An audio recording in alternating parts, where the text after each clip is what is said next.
I saw the best minds of my generation destroyed by madness, starving, hysterical, naked, dragging themselves through the Negro streets at dawn looking for an angry fix.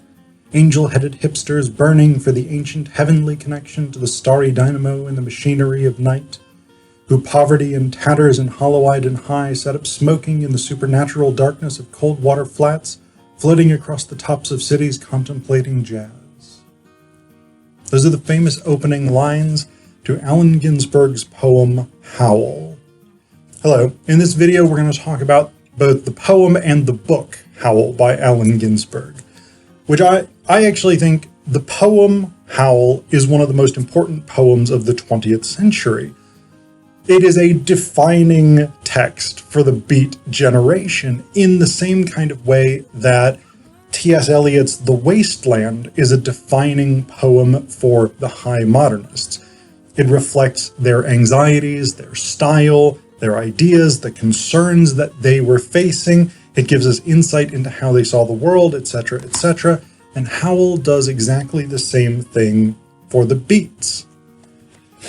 The Beats, by the way, are part of the modernist tradition. So actually a lot of the concerns that we see in the poetry of Ginsberg, the poetry of Ferlinghetti, the novels of Kerouac, etc., are the same kinds of things that we see in the high modernists. Eliot, Woolf, Joyce, people like this. But the Beats come after World War II, and so you have a different kind of world. You have a world not just... So the high modernists of the 20s and 30s, these are people who have been through the trauma of World War I, and they've experienced this sort of cataclysm of Western values. European values have not saved us from this unimaginable carnage. When you get to the 50s, you have not only that trauma, but you have the trauma of World War II and the Holocaust. You also have the emerging modern technological society.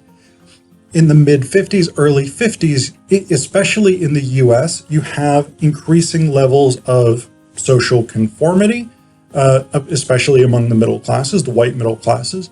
You have increasing levels of technology incorporated into people's everyday lives, etc., etc. And for a lot of the Beat writers, this was an alienating thing.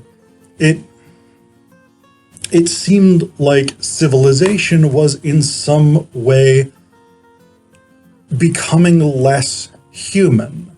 And that, I think, is one of the central things that we see in Howl.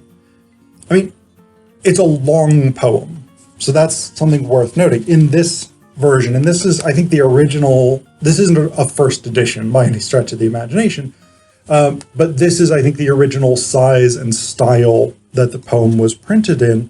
The text is not super huge. I mean, you can see that right there. That's the first page of the poem, but it goes from page 9 all the way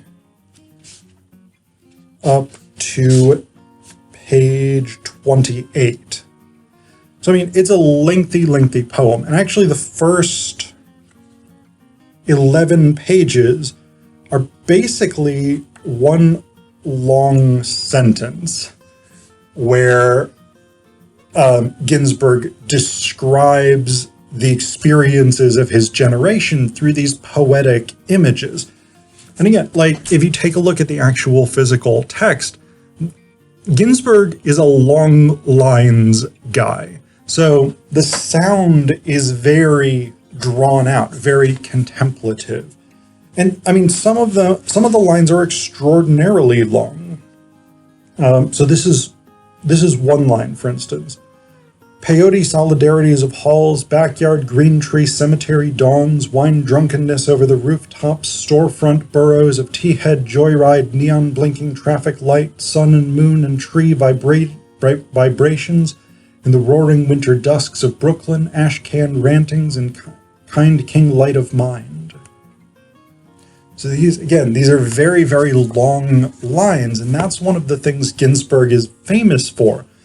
He is he shapes sound in a very particular way in his poems. And he does have poems with shorter lines. I mean, it's not always, this is full, massive sentences. Like in the poem Song, for instance. See, we do have shorter lines. This looks on the page more like a sort of traditional poem we might imagine. But a lot of his work has these very long flowing lines, and what they do is they almost overwhelm you with sound. And that's an interesting thing,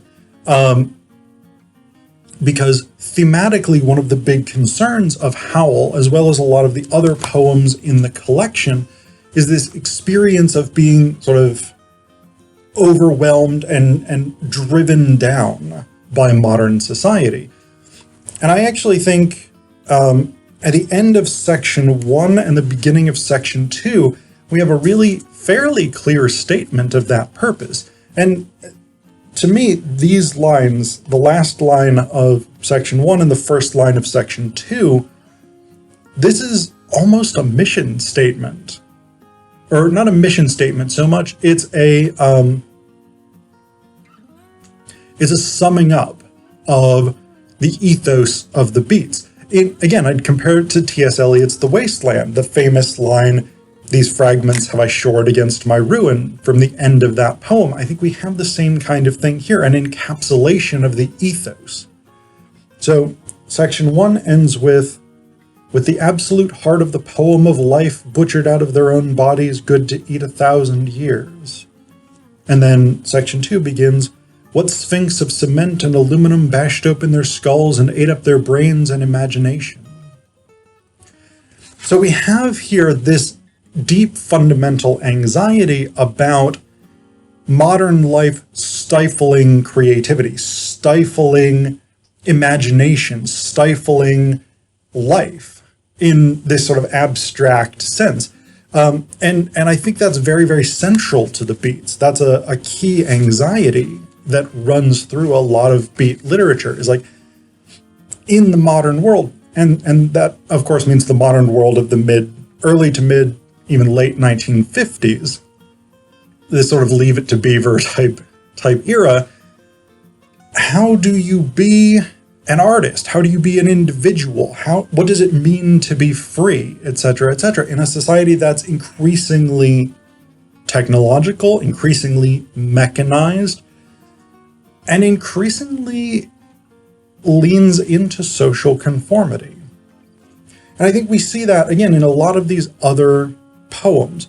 So one of the other really, really famous works from the book Howl is Sunflower Sutra, and we see that anxiety about a mechanized society at work here.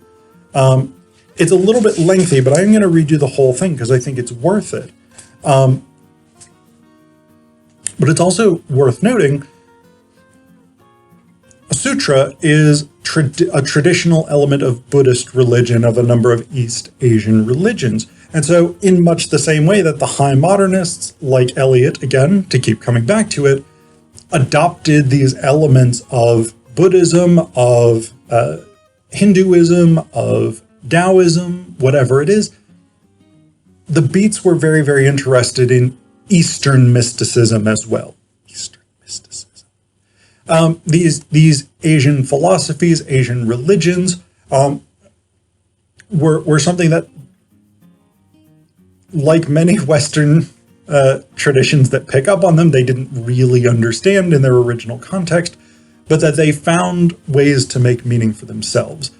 So the title Sunflower Sutra is not incidental in that sense. It does sort of reflect, again, this questing for knowledge, questing for maybe nirvana, etc., etc. So this is Sunflower Sutra. I walked on the banks of the Tin Can Banana Dock and sat down under the huge shade of a Southern Pacific locomotive to look at the sunset over the Box Hills and cry. Jack Kerouac sat beside me on a busted, rusty iron pole, companion. We thought the same thoughts of the soul, bleak and blue and sad-eyed, surrounded by the gnarled steel roots of trees of machinery. The oily water on the river mirrored the red sky Sun sank on top of final Frisco peaks. No fish in that stream, no hermit in those mountains, just ourselves rheumy-eyed and hungover, like old bums on the riverbank, tired and wily. Look at the sunflower, he said. There was a dead gray shadow against the sky, big as a man, sitting dry on top of a pile of ancient sawdust. I rushed up enchanted. It was my first sunflower, memories of Blake, my visions, Harlem, and hells of the eastern rivers, bridges clanking Joe's greasy sandwiches, dead baby carriages, black treadless tires forgotten and unretreaded, the poem of the riverbank, condoms and pots, steel knives, nothing stainless, only the dank muck and the razor-sharp artifacts passing into the past. And the gray sunflower poised against the sunset, crackly, bleak, and dusty, with the smut and smog and smoke of olden locomotives in its eye. Corolla of bleak spikes pushed down and broken like a battered crown, seeds fallen out of its face, soon-to-be toothless mouth of sunny air, sunrays obliterated on its hairy head like a dried wire spiderweb. Leaves stuck out like arms out of the stem, gestures from the sawdust root, broke pieces of plaster fallen out of the black twigs, a dead fly in its ear. Unholy, battered old thing you were, my sunflower, oh my soul, I loved you then. The grime was no man's grime, but death and human locomotives.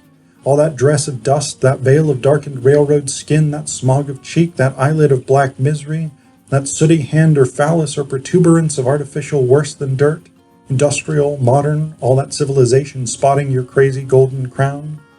And those blear thoughts of death and dusty, loveless eyes and ends and withered roots below in the home pile of sand and sawdust, rubber dollar bills, skin of machinery, the guts and innards of the weeping, coughing car, the empty, lonely tin cans with their rusty tongues alack, what more could I name?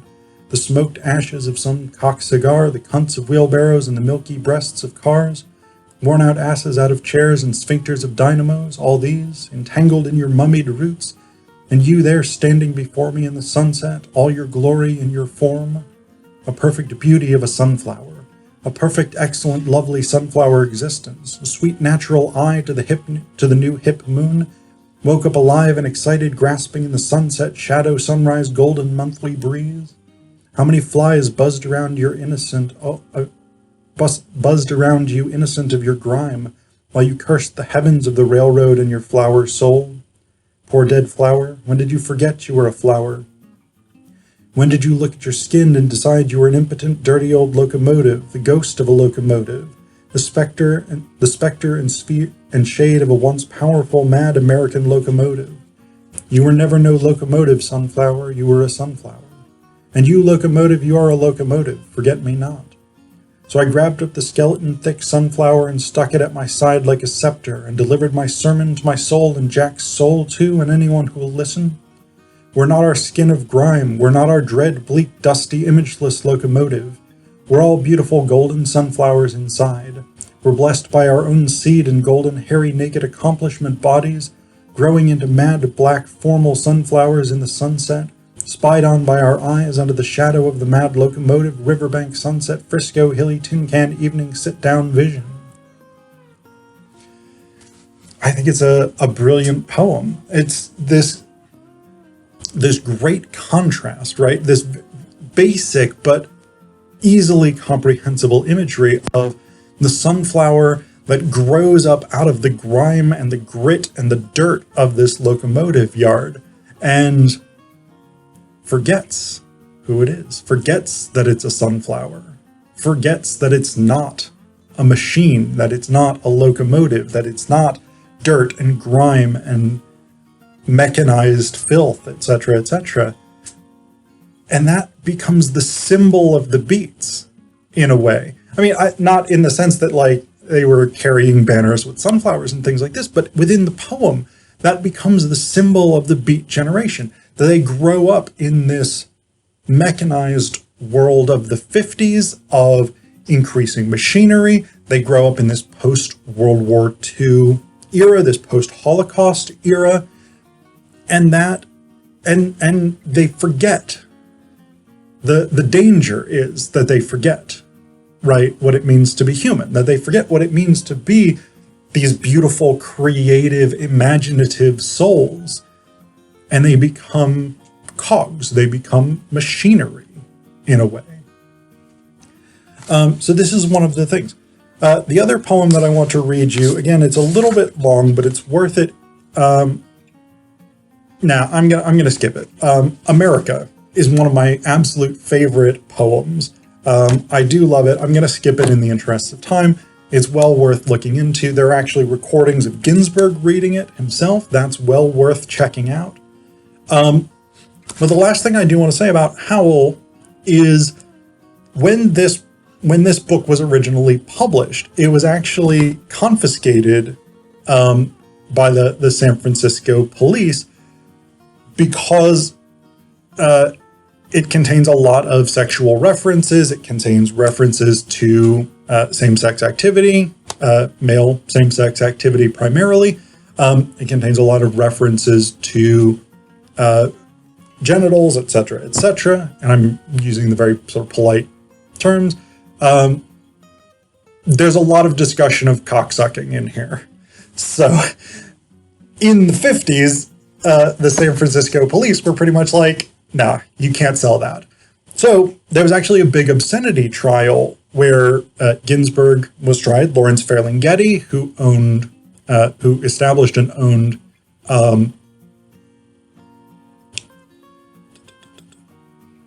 City Lights bookstore. That doesn't seem right. Yeah, City Lights Books. If you ever go to San Francisco, by the way, City Lights Bookstore is an amazing bookstore. I highly recommend it. So Ginsberg was charged with obscenity.